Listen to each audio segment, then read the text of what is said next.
నమస్కారం. Welcome to 6 TV. ధర్మ సందేహాల యొక్క ప్రత్యేక కార్యక్రమానికి స్వాగతం.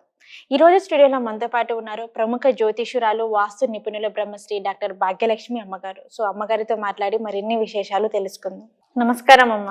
నమస్తే అమ్మా. శివోహం యొక్క ప్రత్యేక కార్యక్రమానికి స్వాగతం అమ్మ.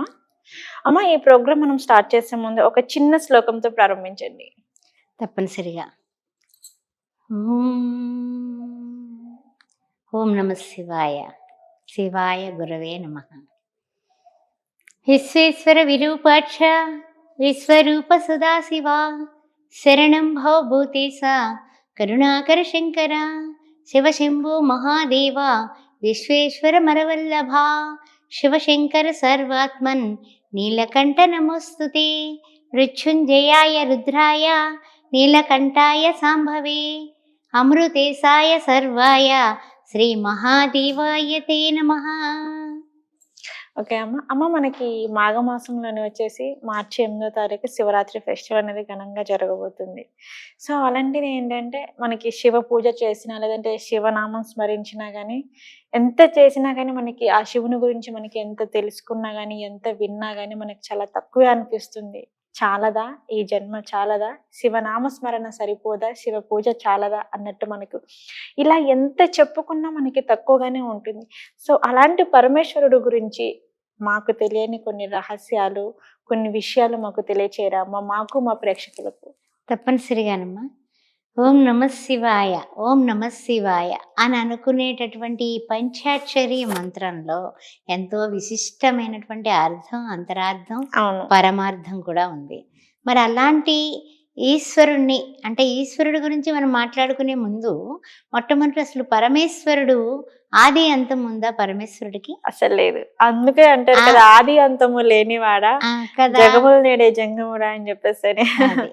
ఆది అంతము లేనటువంటి పరమేశ్వరుడు గురించి మనం మాట్లాడుకోవడానికి మొట్టమొదట ఒక చిన్న కథ చెప్పుకుందాం. ఓకే అమ్మ. ఏంటంటే ఒకానొక సందర్భంలో బ్రహ్మదేవుడికి ఆ యొక్క మహావిష్ణువుకి ఒక చిన్న తర్కం వచ్చిందట. వచ్చినప్పుడు ఆ మహావిష్ణువుని బ్రహ్మదేవుడు అన్నట్ట, నీకు తెలుసా మనకి ఈశ్వరుడు ఎక్కడ నుంచి ఎక్కడ వరకు ఉన్నాడో అంటే బ్రహ్మదేవుడుని అన్నట్ట, నీకు తెలుసా అన్నట్ట. తండ్రి కొడుకు వాదం అనమాట, అంటే సంవాదం కింద. అంటే నాకు తెలుసు, ఈశ్వరుడు రహస్యాలన్నీ నాకు బాగా తెలుసు అన్నట్ట బ్రహ్మదేవుడు. నాకు తెలియదు అన్నట్టు మహావిష్ణువు. అయితే నీకు ఎంతవరకు తెలుసు అంటే, నేను వేగంగా ఎగురుకుంటూ పైకి వెళ్ళి నేను చూసొస్తాను. ఓ తండ్రి, నువ్వు కిందకి వెళ్ళి, నువ్వు ఎలాగ వరాహ రూపంలో కూడా నువ్వు కిందకి వెళ్ళి ఆది అంతరాలకి మధ్యలో ఉన్నటువంటి ఈ ఈశ్వరుడు, నేను ఆదిని చూస్తాను, నువ్వు అంత్యాన్ని చూసిరా అన్నట్టు. ఓకే, నువ్వు కిందికి వెళ్ళు, నేను పైకి వెళ్తాను అని చెప్పేసి చెప్పాడు. చెప్పిన తర్వాత ఈయనేమో బ్రహ్మదేవుడు చక్కగా రాజహంసను పిలుచుకున్నాడు, వెళ్ళిపోయాడు పైకి. సరే, ఈయన ఏం చేశాడు మహానుభావుడు, మత్స్య కూర్మ వరాహచ్చ ఇలా అవతారాలు ఉన్నాయి కదా, వామన నారసింహ రామో రామ రామచ్చ బుద్ధ కల్కి అవతార. అదే కృష్ణ అని కూడా కొంతమంది పెడుతూ ఉంటారు. అలాగా మొత్తం మీద ఆ అవతారాల్లో ఉన్నటువంటి కూర్మ అవతారం ఉంది కదా అని తాబేలు రూపంలో మరలా చక్కగా సముద్ర గర్భానికి వెళ్ళి ఆ శివలింగాన్ని కిందికి కిందికి కిందికి వెళ్ళిపోతున్నాడు. పాతాళలోకి దాటేశాడు, ఇంకెక్కడెక్కడికో వెళ్ళిపోతున్నాడు. శివలింగం ఇంకా ఉంది, ఏమిటిది అవ్వట్లేదేమిటి, ఎంత వెళ్ళినా కూడా ఇంకా అడుక్కు దొలుచుకుంటూ తాబేలు రూపంలో వెళ్ళిపోతున్నాడు. ఎక్కడికి ఆ కూర్మావతారంలో వెళుతున్నా కూడా అని కనపడలా. అలా కొన్ని సంవత్సరాలు, వేల సంవత్సరాలు గడిచిపోయాయి. ఇంకా నా వల్ల కాదనుకొని నేను తెల్ల జెండా ఊపేయాలి, నేను శివుడిని నేను కనుక్కోలేకపోయాను అని బ్రహ్మదేవుడి దగ్గర ఒప్పుకోవడానికి సంసిద్ధమై నిజాయితీగా సత్యసంధుడుగా ఆయన పైకి వచ్చేసారు. వచ్చేస్తే మహావిష్ణువు పైకి వచ్చేస్తే ఈయన ఎక్కడికో వెళ్ళాడు పాపం. అలా విహారయాత్ర కింద తిరిగాడు. సువర్లోకం తిరిగాడు, భువనలోకం తిరిగాడు, అన్ని లోకాలు 7 లోకాలు అయిపోయి ఎక్కడెక్కడికో వెళ్ళాడు. ఎన్ని రకాలుగా చూసినా సరే ఆది కనపట్ల.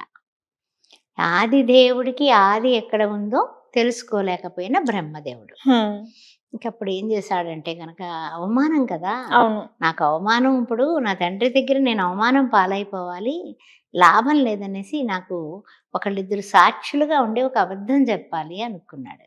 అనుకొని ఆయన ఏం చేశాడంటే గోమాతని పిలిచాడు. నువ్వు చాలా పవిత్రం కదా గోమాత, నీ మాట వింటాడు, నమ్ముతాడు కూడా. ఉమ్, అందువల్ల నీవు ఏం చేస్తావంటే నేనేం చెప్పినా సరే తల ఆడించు చాలు అన్నాడు. అంటే సరే అంది. ఆ తర్వాత మొగలి పువ్వు చెట్టు దగ్గరికి వెళ్ళాడు. తామర నీ పువ్వు. వాసన అంటే ఈశ్వరుడికి చాలా ఇష్టం కదా, హ్మ్. నిన్ను నీతోటే పూజిస్తారు, అందుకని నువ్వు కూడా కొంచెం నాకు సాక్ష్యం చెప్పు అన్నాడు. హ్మ్. సరే అందది కూడా. హ్మ్. సరే మొత్తం మీద అందరినీ పురమాయించుకుని పాపం బయలుదేరి బ్రహ్మదేవుడు కిందికి వచ్చేసాడు. కిందికి వచ్చేసరికి మహావిష్ణువు ఎదురు చూస్తూ ఉన్నారు. నారాయణుడు అంటాడు, ఏం బ్రహ్మదేవా నువ్వు చూసొచ్చావా ఏమిటి అంటాడు. అంటే నేను చూసొచ్చాను. మరి ఎలా ఎలా చూసావు ఏంటి సంగతి అంటే, అదిగో గోమాతను అడుగు అంటే గోమాత చూశాడు. ఏం చూశాడని ఎవరు చెప్పట్లేదు. చెప్పట్లేదు. ప్రతిదానికి డూడు తల బసవన్న ఊపడం. అన్నట్టుగా ఊపింది. హ్మ్. ఆ తర్వాత మొగలి పువ్వుని అడిగితే మొగలి పువ్వు కూడా ఇలా ఇలా అంది. అన్న తర్వాత అప్పుడు మహావిష్ణువు, నేను చూడలేదు, నేను అంత్యము చూడలేకపోయాను. ఆ యొక్క మహానుభావుడైనటువంటి ఆది పురుషుడు, ఆదిగా అనాదిగా ఈశ్వర స్వరూపం.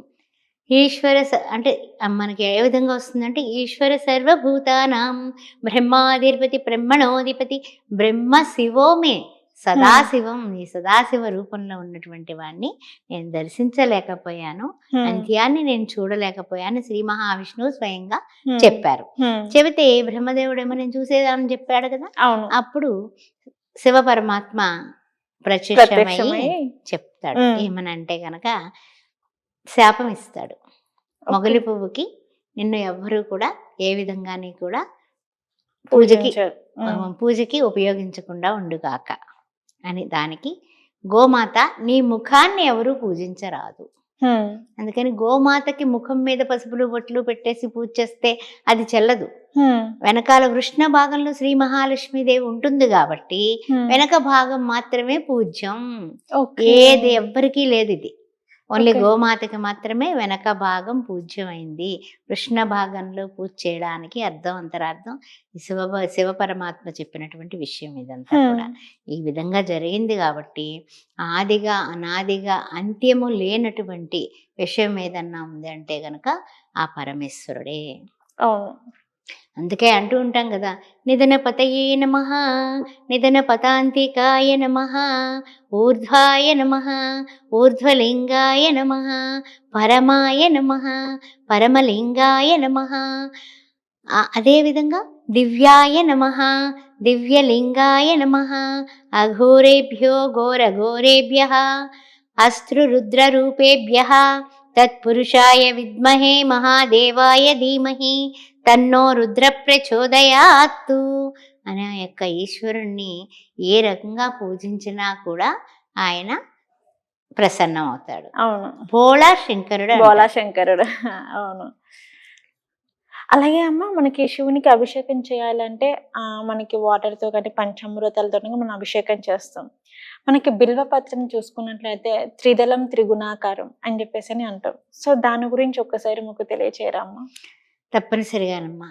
బిల్వపత్రం పరమ హ్మ్. పూజ్యమైనది. అంటే బిల్వపత్రానికి ఎందుకంత ప్రత్యేకత ఆ వచ్చింది? బిల్వం అంటే ఏక బిల్వం శివార్పణం. ఒక బిల్వపత్రం తీసి ఆ 3 ఆకులతో కూడినటువంటి ఆ బిల్వపత్రాన్ని బ్రహ్మ విష్ణు మహేశ్వర స్వరూపం. ఓకే. అందువల్ల ఇచ్ఛాశక్తి, జ్ఞానశక్తి, క్రియాశక్తి స్వరూపుడైనటువంటి హ్మ్. అమ్మవారికి కూడా బిల్వపత్రం ఇష్టమే. ఓకే. లక్ష్మీదేవికి కూడా బిల్వమే పూజిస్తారు. ఈ హ్మ్. యొక్క ఈశ్వరుడికి బిల్వమే పూజిస్తారు. హ్మ్. కారణం ఏంటంటే బిల్వంలో ఉన్నటువంటి శక్తి అలాంటిది. హ్మ్. బిల్వ దళాలు ఇప్పుడు అప్పుడు ఏంటంటే ఈ మారేడు వృక్షాలు కానీ చెట్లు కానీ మనం పంచడం కూడా ఈశ్వరుడు యొక్క ప్రేమకి. మనం శివరాత్రి పూట ఎవరైతే బిల్వ వృక్షాలని గుళ్ళకు కానీ ఎవరికైనా పెంచుకుందాం అనుకుంటూ కాస్తంత స్థలాలు ఉన్న వాళ్ళకి కానీ ఇచ్చినట్లయితే అది కూడా పుణ్యమే. హ్మ్. ఆ శివరాత్రి నాడు ఒక వ్రతం కింద పెట్టుకోండి. తప్పనిసరిగా మీ గ్రహ దోషాలు, మీ యొక్క లోటుపాట్లు సంసారంలో కానీ లేకపోతే రుణ బాధలు కానీ ఏ విధమైన ఇక్కట్లు ఉన్నా కూడా కష్టాలు కడదేరిపోతాయి. ఓకే. శివరాత్రి పూట బిల్వ వృక్షాలు అంటే మనకి ఇంకా మారేడు వృక్షాలు, ఎవరైతే మారేడు చిన్న చిన్న మొక్కలు చక్కగా పంచండి. ఒక 108 అనుకుని పంచండి. లేదా అన్ని చేయలేమంటే 9 చేసుకోండి, 5 చేసుకోండి పంచాక్షరి పంచండి. తప్పనిసరిగా చాలా చాలా చాలా పుణ్యం మూటగట్టుకుంటారు. మీ సమస్యలు తీరిపోతాయి. ఓకే. ఆ తర్వాత ఈ బిల్వం గురించి అడిగావు కదమ్మా. ఈ త్రిదళంలో ఉన్నటువంటి అంటే అంటూ ఉంటాం కదా, ఇప్పుడు నువ్వే అన్నావు త్రిగుణాకారం. త్రిదళం త్రిగుణాకారం. త్రిదళం త్రిగుణాకారం. అంటే త్రినేత్రంచ త్రియాయుధం. ఓకే. త్రినేత్రంచ అంటే ముక్కంటికి. ముక్కంటికి. త్రియాయుధం అంటే ఏదైతే శూలం ఉందో అలాంటిది ఇది. అంత గొప్పదన్నమాట. ఓకే. తక్కువదేం కాదు ఇది. అందువల్ల అంతటి గొప్పదానితో నేను నిన్ను పూజిస్తున్నానయ్యా శివయ్య. అక్కడ భక్త కన్నప్ప కన్ను తీసి కన్ను పెడితే నీ కన్ను నుంచి రక్తం కారిందే. అంతటి నువ్వు కరుణా సముద్రుడవయ్యా, ఓ ఈశ్వర, ఓ పరమేశ్వర, నీవు తప్ప నాకు ఇంకెవరున్నారయ్యా అని మనం కన్నీళ్లతో ఈశ్వరుడి దగ్గర మనం ప్రార్థించిన అంగుళ మాత్రంతో ఉన్నటువంటి శివలింగాన్ని ఇంటికి తెచ్చి పాదరసలింగం, స్ఫటికలింగం లేదా చిన్న మట్టితో శివలింగం చేసి నీవు ఓం నమశివాయ, నీకు మంత్రాలు రాకపోవచ్చు, నీకు ఏ పూజలు రాకపోవచ్చు, ఓం నమశివాయ అనగలుగుతావు కదా, ఆ దానితో నీవు పూజించిన నీళ్లు వేసినా కూడా ఆయన ఏక బిల్వం శివార్పణం అని చిన్న బిల్వదళం వేసినా ఆయన సంతృప్తి పడిపోతాడు.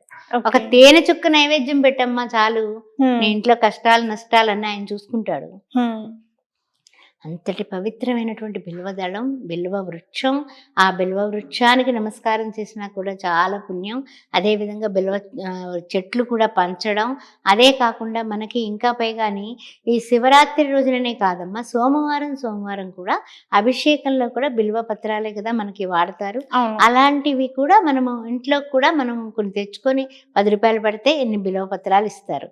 ఇంట్లో కూడా ఓం నమ శివాయ, శివాయ గురవే నమః అని మీరు పూజించుకున్న కూడా ఇంట్లో ఉన్నటువంటి సమస్యలు, మానసికమైన చింతలు ఉంటాయి కొంతమందికి. ఆ మనస్సుకి కారణం ఎవరు? చంద్రుడు. చంద్రమా మనస్సు జాతః అంటూ ఉంటాం కదా. అలాంటి చంద్రుడు ఆ మనశ్శాంతి కోసం సోమవారం పూట ఈశ్వరుడు అర్చనలో బిల్వదళాలు ఉపయోగించి ఎవరైతే పంచామృతాలతో శివలింగానికి పార్థివలింగం అన్నా ఉండొచ్చు, లేకపోతే ఏదైనా సరే మీకు పాదరసలింగం లేకపోతే స్ఫటికలింగం శక్తానుసారం చేసుకొని చక్కగా మీరు చేసుకుంటే 108 టైమ్స్ ఓ నమశివాయ చేసుకొని ముమ్మారు ప్రదర్శనలు చేసి మీ మనసులో ఉన్న సంకల్పాన్ని ఆయనకి నివేదించి, మీరు వాళ్ళకి వీళ్ళకి చెప్పి కష్టాలు నష్టాలు బాధలు ఆడవకండి, ఆయనకు చెప్పుకుని ఆడవండి, ఆయన తీరుస్తాడు. ఓకే అమ్మా. అమ్మా అసలు శివుడు అంటే ఎవరమ్మా? శివుడు అంటే ఎవరంటే అసలు ఈ యొక్క సృష్టికి ఓంకారం ఫస్ట్ వచ్చింది, శబ్దం. ఓకే. శబ్దమయ్యి, బ్రహ్మమయ్యి, ఆనందమయ్యి. అంటే ఎలా వచ్చింది ఆనందం, ఎలా వచ్చింది సృష్టి, అసలు సృష్టి ఎందుకు జరిగింది అని సృష్టి మూలాల్లోకి మనం వెళ్ళినట్లయితే మన వేదాలు ఒకటే చెప్పాయి, శబ్దంతో కూడినటువంటి నిశ్శబ్ద వాతావరణంలో మొత్తం అంతా లయమైపోయింది, ఏం లేదు. అప్పుడు రుద్రావతారం వచ్చింది, రుద్రుడు శివుడు. ఓంకార స్వరూపమే శివుడు. అకార ఉకార మకార తత్వమే ఈశ్వర స్వరూపము. ఆ అంటే అక్షరం, ఆ అంటే అక్షరాత్మికైనటువంటి అమ్మవారు, ఆ అంటే అద్భుతమైనటువంటి చర్యలతో పరమేశ్వరుడు. ముక్కంటి ఎవరికి ఏ దేవుడికి లేదు, మూడో కన్ను ఆయనకే ఉంది. అవును. అందువల్ల ఇదంతా కూడా లయమైపోయినప్పుడు ఆ ఓంకార స్వరూపం నుంచి ఆదిగా అనాదిగా ప్రణవ స్వరూపంగా ఉద్భవించిందే పరమేశ్వరుడు. ఆ తర్వాత ఆది గణపతి. ఇప్పుడు మనం వినాయకుడు అంటే సాధారణంగా ఆయన కుమారుడు ఈ కథ చెప్పుకుంటూ ఉంటాం కదా, కాదు మహాగణపతి పురాణం ఉంది. అసలు ఎలా వచ్చాడు, అసలు ఎప్పటి నుంచి ఉన్నాడు అంటే వీళ్ళందరూ శివుడు మహేశ్వరుడు, ఆ తర్వాత బ్రహ్మ విష్ణువు కూడా ఈ గణపతిని పూజించారని చెప్పబడింది ముద్గల పురాణంలో. అలాగా మన పురాణాలు, అష్టాదశ పురాణాలు, వీటినన్నింటినీ కూడా మనం ఉపాసన చేసుకోవడానికి మన జీవితం సరిపోదు. ఎన్నో చిత్రాలు, ఎన్నో విచిత్రాలు, ఎంతో అద్భుతాలు. భగవంతుడంటేనే అద్భుతాలు. భగవంతుడంటేనే మనకి తెలియనటువంటి ఆనంద అనుభూతిని అన్విరచనంగా మనము ఎలా చెప్పాలో కూడా చెప్పించేవాడు పలికిడిది భాగవతమట. పలికించేవాడు రామభద్రుండట అన్నట్టుగా పోతన మచ్చుడు. ఈశ్వరుడు శివ శివ శివ శివ శివ శివ శివ అంటే శివ అనే శబ్దంలో అమ్మ అయ్య కూడా ఉన్నారు. అలాంటి శబ్దం అది. అందువల్ల ఓం నమశివాయ అనగానే నీకు ఓంకారం ఉంది, ఆ నమః అంటే నీవే, నాకు ఇంకెవరూ లేరు, శివాయ. ఓంకారంతో కూడిన నమశివాయ అంటారు కొంతమంది. కొంతమంది ఓంకారాన్ని చాలా పవిత్రం, మనం అనొచ్చు అనకూడదు అని ఆడవాళ్ళు ఓంకారాన్ని పక్కన పెట్టి నమశివాయ అనేది కూడా చేస్తూ ఉంటారు. అది కరెక్టే, ఇది కరెక్టే, కానీ భక్తి కావాలి. ఓకే. చిత్తశుద్ధి లేని శివ పూజలేలా అన్నారు కదా. అవును. అందువల్ల చిత్తం అనేది శుద్ధిగా పెట్టుకో. చిత్తం అంటే నీ మనస్సు, నీ వాక్కు, నీ యొక్క చూపు, ఎదుటి వాళ్ళలో శివుణ్ణి దర్శించేటటువంటి ప్రక్రియ నీలో ఉన్నట్లయితే తప్పనిసరిగా సర్వజీవ నమస్కారం కేశవం ప్రతిగచ్చతి. ఈశ్వరుడు కేశవుడు వేరు కాదు. ఒక ఆయన అన్నట్ట, ఏమనంటే ఒక పెద్ద ప్రవక్త దగ్గరికి వచ్చి, నేను చాలా చాలా చాలా సాయిబాబా దగ్గరికి వచ్చి అన్నట్ట, నేను ఈశ్వరుడు భక్తుడిని, నేను ఈశ్వరుణ్ణే పిలుస్తానయ్యా, నేను నిన్ను పిలవను అన్నట్ట. అందుకని బాబా గారు పకపకా నవ్వారట. పిలవయ్యా నీ ఈశ్వరుణ్ణి అన్నారట. ఈశా ఈశా ఈశా ఈశా అంటున్నాడట. సాయి సాయి సాయి అని పలుకుతుందట అది. ఈశా ఈశా ఈశా ఈశా సాయి సాయి. అందువల్ల ప్రతి భావనలోని, అంటే కొన్ని కొన్ని అక్షరాలు వేదాల్లోంచి, కొన్ని వాటిల్లోంచి తీసినటువంటివి కొన్ని అక్షరాలు మిగిలితే హరి, శివ, సాయి, ఇలా కొన్ని కొన్ని పవిత్రమైనటువంటి నామాలుగా, రామ అంటే మనకి అష్టాక్షరి నుంచి రా, అదేవిధంగా ఓం నమ శివాయ నుంచి మా, ఆ రామనామాన్ని అంటేనే కదా హనుమంతుడు అంత గొప్పవాడైపోయాడు. రోమంలోని నామాన్ని పెట్టుకున్నటువంటి ఈ ఆంజనేయ స్వామి కూడా ఈశ్వరుడు యొక్క శివతేజమే. అందువల్ల శివుడు ఎక్కడ లేడంటే ఎక్కడంటే అక్కడ అన్ని చోట్ల ఉన్నాడు. అక్కడ ఉండే సాయీశ్వరుడు ఇక్కడ ఉన్నాడు, ఇక్కడ అక్కడ ఎక్కడ చూసిన సాయి ఉన్నాడు, ఈశ్వరుడే ఉన్నాడు. అందువల్ల తల్లి, తండ్రి, గురువు, దైవము ఈశ్వరుడే. అందువల్ల శివ పరమాత్మ అంటే ఆది నుంచి అంచెం వరకు కూడా ఆయన్ని మించినటువంటి భగవంతుడు లేడు. కాబట్టి పామరుడు శివరాత్రి చేస్తాడు, కోటీశ్వరుడు శివరాత్రి చేస్తాడు, ఊరికి రాజు చేస్తాడు, అదేవిధంగా కూటి పేద చేస్తాడు. శివరాత్రి రోజున నిద్రపోకుండా నిద్రాహారాలు మాని ఏ రోజన్నా చేస్తారో వీళ్ళందరూని ఆ రోజు మాత్రం చేసి తీరుతారనమాట. ఎంత పవిత్రంగానో. నాకు ఆకలి ఇట్లా అంటారు, ఎందుకని నీ మనస్సు ఇచ్చేసావు అక్కడ, ఆ మనస్సు ఆయన స్వీకరించేశాడు, ఇంక నీకెట్లా ఆకలిస్తుంది. అందువల్ల శివ అనే నామంలో ఉన్నటువంటి స్వచ్ఛత, శివ అనేటటువంటి నామంలో ఉన్నటువంటి సత్యస్వరూపం, శివ అనేటటువంటి నామంలో ఉన్నటువంటి సుందరం, ఆనందం, అద్భుతం, ఆశ్చర్యం అన్నీ ఈశ్వరుల్లో ఉన్నాయి. అన్ని ఇచ్చుకున్నటువంటి వాడికి ఇంకా మనం ఏమి ఇవ్వగలం? అవును, నువ్వు బూడిద రాసుకుని తిరుగుతూ ఉంటావట, మరి నేను నీకేమి ఇవ్వగలను? అందుకని కాశీలో మరణిస్తే కుడి చెవి అలా పైకి లేచి ఉంటుందట, తెలుసా నీకు? అంటే కాశీలో మరణిస్తే కుడి చెవి పైకి లేచి ఇలా ఉంటుందట. ఎవరైనా కూడా. ఎందుకలా? ఎందుకంటే ఈశ్వరుడు అక్కడికి వచ్చి శ్రీ రామనామ మంత్రాన్ని ఉపదేశిస్తాడట వాళ్ళు చచ్చిపోయిన వాళ్ళకి. ఓకే. అంటే ఎంతటి పవిత్రత అమ్మా. కాశీ అనగానే కాశీ కాశీ అని 3 సార్లు అంటే అయ్యో విశ్వేశ్వరుని దర్శించుకున్నట్టే అంటాం కదా. కాశీలో గంగాజలం తెచ్చుకుని మనకి అన్నిటికీ పవిత్రతకి ఉపయోగించుకుంటాం. అంటే కాశీలో నుంచి గంగాజలాన్ని తీసుకుని రాకూడదు అనేసి అంటారు కదమ్మా. ఏమో మేము అందరం తెచ్చుకుంటూనే ఉంటామమ్మా. అంటే ఒకటి చెప్పనా నేను, లోకో భిన్నో రుచి, మనం పవిత్రతతో భావిస్తాము. గంగాజలం తెచ్చుకుంటున్నాము, గంగాజలం తెచ్చుకొని నెత్తి మీద చల్లుకుంటున్నాము, ఏమైనా మనకి సూతకాలు వచ్చినప్పుడు చల్లుకుంటున్నాము, ఏమన్నా ముట్టుకొని విషయాలకి వెళ్ళిన వచ్చినప్పుడు చల్లుకుంటున్నాము. మన మనస్సులో పవిత్రత ఉంది, మన ఆలోచనలో పవిత్రత ఉంది, అంతా కూడా శివార్పణం అనుకోవడమే, అంతకన్నా ఇంక వేరే ఏం లేదు. అందువల్ల కాశీలో మరణించిన వాళ్ళకి శివలోకం అవాప్నోతి అని చెప్పబడింది శివపురాణంలో. కాబట్టి తప్పనిసరిగా కొంతమంది ఇదివరకు కాశీకి వెళ్ళిన వాడు కాటికి వెళ్ళిన వాడు అని ఒక శాస్త్రం కూడా వచ్చింది. ఎందుకంటే కనుక పాపం ఏం నడిచి నడిచి నడిచి నడిచి ఆ కాశీకి వెళ్ళేవాళ్ళు. అప్పుడు వాళ్ళు ప్రాణాలు కాస్త డమాలంటే కనుక అమ్మాయ ముక్తి పొందేశారు వాళ్ళు. మన వాళ్ళు ఇంక వాళ్ళ నుంచి ఇంకేరిప్పుడే ఉత్తరాలు లేవుగా అప్పట్లో, వెళ్ళారు ఇంక రారు అంతే. అలా అన్నమాట. అలాగా అన్నీ వచ్చాయంటే ఈ రోజు కూడా కాశీపట్నంలో కరోనా వ్యాధి రాలేదు అంటే పరమేశ్వరుడు అక్కడ ఉన్నట్టే కదా. అవును, ఖచ్చితంగా. అందుకు కరోనా వ్యాధి అంటుకోలేదు. ఇప్పుడు ఇంత నీళ్లే కలుషితం అవుతాయేమో అదేమో ఇదేమో అంటున్నారు, మరి అక్కడ ఎందుకు రాలేదు? మనందరం టీకాల మీద టీకాలు వేయించుకున్నాం. ఇవన్నీ కూడా ఈశ్వరుడు యొక్క ప్రభావం. కాశీ క్షేత్రంలో అన్నానికి లోటు ఉండదు. కాశీ క్షేత్రంలో ఏ విధమైనటువంటి గ్రహాలకి సంబంధించినటువంటి పాపాలు కూడా అంటవు. అవును. అదేవిధంగా మనం చూసుకున్నట్లయితే అమ్మ, సృష్టి, స్థితి, లయ. సృష్టి వచ్చేసి బ్రహ్మ, స్థితి వచ్చేసి విష్ణుమూర్తి, లయ వచ్చేసి మనకి పరమేశ్వరుడు. సో అంటే సృష్టించేవాడు, స్థితిలో ఉండేవాడు, మనకి గమనం చూపించేవాళ్ళు వచ్చేసి పరమేశ్వరుడు. సో అట్లాంటి పరమేశ్వరుడు ఈ మూడిటికి సంబంధించి ఒక విషయం చెప్పరా అమ్మ మాకు? అంటే మనం అనుకుంటూ ఉంటాం కదా, 84 లక్షల జీవరాశుల్లో ఉత్తమోత్తమైన మానవ జన్మ ఎత్తాము, అవును. మనం చాలా గ్రేట్, మన కాళ్ళు చేతులు అన్నీ కూడా బాగున్నాయి, మనం మాట్లాడగలుగుతున్నాము అని రకరకాలైనటువంటి మదాలు ఉంటాయి. ధనమదం ఉంటుంది, సౌందర్య మదం ఉంటుంది, విద్యామదం ఉంటుంది, పదవీ మదం ఉంటుంది, అలా అష్టమదాలు. అహంకారాలు ఉంటాయి. అండ్ నేను చెప్పింది కరెక్ట్ అని మనం భుజం మీద మనమే శభాష్ అనుకుంటూ ఉంటాం.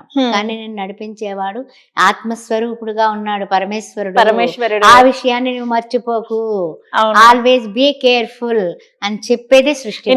నిన్ను సృష్టించింది మాత్రానికి బ్రహ్మ, ప్రజెంట్ నువ్వు ఉండడానికి కారణం విష్ణుమూర్తి, కానీ నీ గమనం ఏంటి అని చెప్పేది మాత్రానికి లయకారకుడు. నీకు భోజనం అరగట్లేదు, ఆయన తీసుకెళ్లిపోదాం అనుకున్నాడు, టిక్ పెట్టేసుకో, ఓకే, ఫస్ట్ వార్నింగ్, ఓకే, నీకు వేరే ఏంటి విసర్జిత అవయవాలు పని చేయట్లేదు, యమధర్మరాజు కూర్చున్నాడు, ఆయన ఆజ్ఞ ప్రకారమే, ఈశ్వరుడు ఆజ్ఞ ప్రకారమే, రైట్ పెట్టుకో. మనకు ఉంది కదమ్మా సామెత కూడా, శివుని ఆజ్ఞ లేనిదే మనకి చీమ కూడా కుట్టదు అని చెప్పేసరి. అది అందుకని మనము ప్రతి నిమిషము కూడా, చీమ కూడా చక్కగా, చీమ అన్నారు కాబట్టి గుర్తొచ్చింది, చీమ కూడా శివుడాజ్ఞతో చేస్తుంది. మనం నువ్వు ఎక్కడి నుంచి వచ్చావయ్యా అంటే నీకు తెలియదు, ఎక్కడికి వెడతావు అంటే నీకు తెలియదు, నీ గమ్యం ఏమిటి తెలియదు, పర్పస్ ఆఫ్ లైఫ్ తెలియదు, నీకు ఒకటి గోల్, నంది ఈశ్వరుడు. నంది ఎలా అయితే దృష్టి ఏకాగ్రతగా ఈశ్వరుని చూస్తుందో, నీవు అలాగే ఏకాగ్రతగా ఈశ్వరుని చూడు అని ఆ నంది చెప్తోంది. నేను పశువునయ్యా, నువ్వేం గొప్పవాడిని అనుకుంటున్నావు, నేనే ఆయన చూసుకుంటూ ఆయనలో ఐక్యం ఎప్పుడవ్వాలా అని చూస్తూ ఉంటే, నువ్వు అటు చూస్తావు ఇటు చూస్తావు, రకరకాల వింత వేషాలు, వింత చేష్టలు, నీకు అహంకారం, నీ చిన్న జీవితానికి యవ్వన మదం ఉంటుంది, గర్వం ఉంటుంది, అది గర్వం, నేను గొప్ప అంటావు, ఇవన్నీ నావంటావు, అవన్నీ ఉంటాయి, నువ్వు పోతావు. ఆ జీవిత సత్యం ఎవరు తెలుసుకుంటున్నారు? తెలుసుకున్నవాడే మహనీయుడు, మహాత్ముడు. అందువల్ల ఇవన్నీ కూడా మనం ఘటన సమర్థుడు పరమేశ్వరుడే. అంతటి ఘటన సమర్థుడు కాబట్టి ఆ ఈశ్వరుని ఎప్పుడు కూడా మనము అంకిత భావంతో ప్రేమించండి. శివరాత్రి రోజు ఒక్కరోజే కాదు, ఎల్లప్పుడూ కూడా నువ్వు ఈశ్వరుణ్ణి ప్రేమించు, పూజించు, సేవించు. సరే, బాగానే చెప్తున్నారండి మీరు, ఈశ్వరుని పూజించాలంటే నిష్టగా ఉండాలంటగా. అమ్మో, ఈశ్వరుడికి కోపం ఎక్కువ కదా, మనకి సాధారణ మానవులకి మనకి వచ్చేటటువంటి డౌట్స్. మరి అంత కోపం గలవాడు మరి అయితే అర్ధాంగిని అర్ధభాగంగా చేసుకున్నాడుగా. మరి ఎవరు చేసుకోలేకపోయారు? విష్ణుమూర్తి పాదసేవ చేస్తున్నటువంటి లక్ష్మీదేవిని హృదయంలో స్థానం ఇచ్చాడు. బ్రహ్మదేవుడు నాలుక మీద సరస్వతీదేవిని వాగ్దేవత స్వరూపంగా పెట్టుకున్నాడు. ఈ యొక్క పరమేశ్వరుడు ఏం చేశాడు? తన శరీరంలో సగభాగం ఇచ్చేశాడు. అది ఎవ్వరూ చేయలేనటువంటి, అంటే శివుడు శక్తి వేరు కాదు సుమా, శివశక్తి స్వరూపము. అందువల్ల అంబా భవాని జగదంబా భవాని శివశక్తి రూపిణి ఆపద్ నివారిణి. అందువల్ల ఆవిడ ఆపదలు ఎలా నివారించగలుగుతుంది మనకి? ఆది పరాశక్తిగా ఆ పరమేశ్వరుడు ఓరకంట పరమేశ్వరుడు చూశాట, ఏమని? గరళం మింగుతున్నాడు. గరళం మింగుతుంటే ఏ భార్య అయినా విషం మింగుతున్నాడు భర్త అంటే ఏం చేస్తుంది? అయ్యో వద్దు అని చెప్పేసి ఆఫ్ చేస్తుంది. అప్పుడు ఏం చేసింది ఆవిడ? పాపం ఏం మాట్లాడలా, ఒక చిన్న నవ్వు నవ్విందట. ఆయన అలా క్రీగంట చూశాట, నా అర్ధాంగా అయినటువంటి ఆ పార్వతీదేవి ఏం చేస్తుందా అని. అంటే ఒక చిన్న నవ్వు నవ్విందట. ఏం పర్వాలేదయ్యా, నా మంగళసూత్రపు తాడు గట్టిది, నీకేం కాదు, నువ్వు మింగేసాయి అన్నట్టుగా ఒక చిన్న నవ్వు నవ్వింది. అంతే కదా. ఆవిడ నాకు కామేశ బద్ధ మాంగళ్య సూత్ర శోభిత కందర. ఆవిడ సూత్రాలు, ఆవిడ తాడు అంత గట్టిదమ్మా. ఆయన గరళం మింగినా ఏం చేసినా ఆవిడ ఆయన ఒక్కటే. ఏకోహం శివశక్తి స్వరూపం. అందువల్ల శివాయ గురవే నమః అనుకున్నా. అంటే మనకి పెద్దలు కూడా చెప్తారు కదా, భర్తకి ఏదైనా ఆరోగ్యం బాగాలేకపోయినా గానీ నీ తాళి గట్టిది అయితే మాత్రానికి ఎవరు ఏం చేయలేరు అనేసి అని కూడా అంటారు కదా. అదే విధంగా ఇలా కూడా. అందుకే ఇప్పుడు ఈ కాలంలో అవును. మంగళసూత్రాలు తీసి ఫ్రిడ్జ్ లో పెట్టుకుని మా ఆయన చల్లగా ఉండాలి అని అనుకునే విధానాలు ఎక్కువైపోయాయి. కాబట్టి దయచేసి ఆడవాళ్ళందరూ కొంచెం మంగళసూత్రం వేసుకోండి అమ్మా, కాస్త కుంకుమ బొట్టు పెట్టుకోండి. ఆ కానీ రెండు నిజంగా అమ్మ మర్చిపోకండి. మనకి భార్యాభర్తల అనుబంధం అంటే ఆది దంపతులే అంటారు. మనకి భర్తకి ఎటువంటి కష్టం వచ్చినా గానీ అది ఎవరు తీర్చలేరు, అది ఒక భార్య వల్లనే అవుతుంది. ఇంకొక విషయం చెప్పనా? చెప్పండి అమ్మ. మంచి విషయం చెప్తాను, ఓకే. అందరికీ పనికొస్తుంది. మీ ఇంట్లో శివ కుటుంబ ఫోటో ఉందా? పోనీ ఇప్పుడు శివలింగాలు అవన్నీ పక్కన పెట్టేసేయండి, మడి తడి అన్నీ కుదరదు. ఓకే, శివ కుటుంబం ఫోటో పెట్టుకోండి. శివుడు ఉండాలి, పార్వతీదేవి ఉండాలి, ఆ తర్వాత వినాయకుడు ఉండాలి, కుమారస్వామి ఉండాలి, ఆ తర్వాత వాళ్ళ యొక్క పరివారం అంతా ఉన్నప్పుడు ఏమవుతాయి? సింహం ఉంటుంది అక్కడ. అదేవిధంగా ఈ యొక్క నందీశ్వరుడు ఉంటాడు, తర్వాత నెమలి ఉంటుంది, వినాయకుడు ఎలుక ఉంటుంది, అవును. అన్నీ ఉంటాయి. వాళ్ళల్లో చూడండి, మిత్రుత్వం శత్రుత్వం కలిసే ఉంటాయి కదా. కలిసే ఉంటాయి. అందువల్ల మీ ఇంట్లో గొడవలు రాకుండా ఉండాలంటే శివ కుటుంబ చిత్రాన్ని మీ పూజ గదిలో పెట్టుకోండి. ఓకే.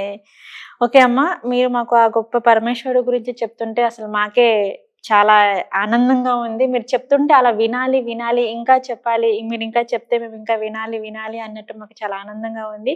సో, మాకు శివుడు గురించి ఎన్నో తెలియని విశేషాలు, ఆయన గురించి, ఆయన పుట్టుకకు సంబంధించినవి, ఆయన సృష్టి లయకారకుడు కాబట్టి సో ఎలా ఉంటుంది, ఏంటి అన్న వాటన్నింటి గురించి మాకు చాలా చక్కగా తెలియజేశారు. ధన్యవాదాలమ్మా. శివాయ పరమేశ్వరాయ చంద్రశేఖరాయ నమః ఓం. శివాయ చంద్రశేఖరాయ శశిశేఖరాయ నమః ఓం. చంద్రశేఖర చంద్రశేఖర చంద్రశేఖర పాహి మాం. చంద్రశేఖర చంద్రశేఖర చంద్రశేఖర రక్ష మాం. ఓం నమః శివాయ. శివాయ గురవే నమః. ఓకే అమ్మ. మేము పిలవగానే శివోహం యొక్క ప్రోగ్రామ్ కి విచ్చేసినందుకు మీకు ధన్యవాదాలమ్మా. ఓం నమః శివాయ. శివాయ గురవే నమః. సో చూసారు కదండి, ఇది నేటి శివోహం యొక్క ప్రత్యేక కార్యక్రమం. సో శివుడి గురించి మనకి ఎన్నో తెలియని విషయాలు, అలాగే రహస్యాలు మనకి భాగ్యలక్ష్మి అమ్మగారు తెలియచేశారు. సో నెక్స్ట్ అలాగే శివుడి గురించి మరొక ఇంట్రెస్టింగ్ విషయాలు నేను మీ ముందుకు తీసుకొస్తాను. సో అంతవరకు మీరు చూస్తూనే ఉండండి 6 టీవీ.